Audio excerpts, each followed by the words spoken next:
দিগন্ত বিস্তৃত জলরাশি স্নিগ্ধতা আর শাপলা পদ্ম ফুলে ভরা নীলফামারীর কিশোরগঞ্জের বাফলা বিল। প্রায় ১০৬ একর এই বিলটিতে বর্ষা মৌসুমে ফোটে হরেক রকমের ফুল, যা শরতে ছড়িয়ে যায় বিল জুড়ে, আর হেমন্তে ঘটে এর পরিব্যাপ্তি। নান্দনিক এই বিলে পদ্ম আর শাপলা দেখে মন জুড়িয়ে নিতে সকাল থেকে সন্ধ্যা পর্যন্ত থাকে দর্শনার্থীদের আনাগোনা। জলের ছন্দতালে ফুলের সৌন্দর্য খুব কাছ থেকে উপভোগ করতে নৌকায় চড়ে পুরো বিল ঘুরে বেড়ায় দর্শনার্থীরা।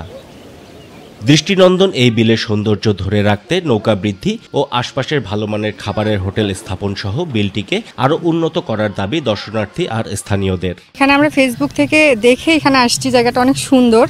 তো ফোনে যতটা সুন্দর তার থেকে সরাসরি আরো বেশি সুন্দর। আসার পর ভিউটা দেখে মানে একদম অনেক সুন্দর লাগতেছে। আর প্রতিদিনই পর্যটকরা আসতেছে যাচ্ছে, আশা করি তারা ভালো কিছু উপভোগ করতেছে। নীলফামারীর মধ্যে যে এত সুন্দর একটা পদ্ম পুকুর আছে আমার জানা ছিল না, এসে খুব ভালো লাগলো, ভিউটা অনেক সুন্দর। যে নৌকা ব্যবস্থা আরও করতে হবে, আর আশেপাশে যদি একটু দোকান পাট এরকম কিছু খাওয়ার রেস্টুরেন্ট করা হয়, জায়গাটা অনেক সুন্দর হবে। বিলটি ঘিরে দর্শনার্থীদের বিনোদনের জন্য প্রয়োজনীয় উপকরণ বাড়ানোর পদক্ষেপ নেওয়ার কথা জানালেন উপজেলা প্রশাসন। এই বিলটি আসলে সরকারি খাস সম্পত্তি এবং এটি ইজারাও দেওয়া হয়েছে।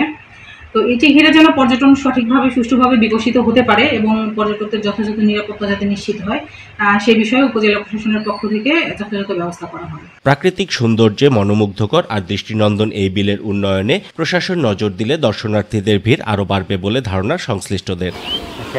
ওয়ালি মাহমুদ সুমন, বৈশাখী সংবাদ, নীলফামারী।